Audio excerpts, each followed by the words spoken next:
Kembalinya aktivitas tambang emas ilegal di Sungai Tiku, Kecamatan Karangjaya, Kabupaten Muratara, Bupati Devi Suhartoni bersama Wakapolres Muratara dan pihak terkait lainnya melakukan pengecekan terhadap kondisi air sungai Muara Tiku yang kini kembali keruh.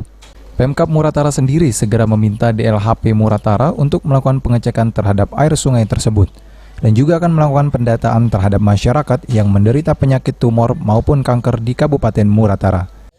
Silakan, asal tidak ngeruh sungai dan tidak di hutan lindung. Ada yang bilang bahwa saya melarang. Saya tidak melarang karena mereka mau makan. Tetapi jangan nambang, dompeng, itu membuat air keruh. Nah, mana caranya supaya tidak keruh? Mengeruh air, ngotorin air sungai, kemudian di hutan lindung. Kenapa?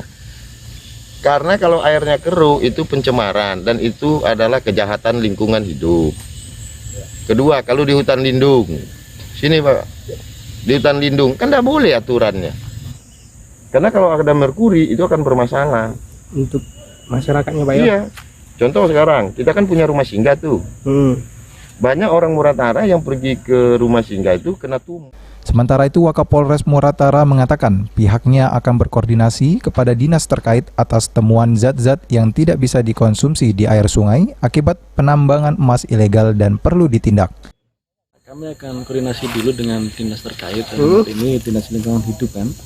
Di lingkungan hidup mungkin akan mengadakan penelitian ya, Pak Kepala Dinas. Karena nanti ada temuan-temuan tentunya pelanggaran ataupun nanti temuan yang mengandung yang disebut oleh Bapak Bupati tadi ada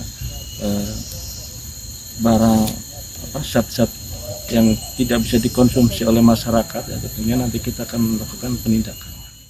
Adi Arianza, PAL TV.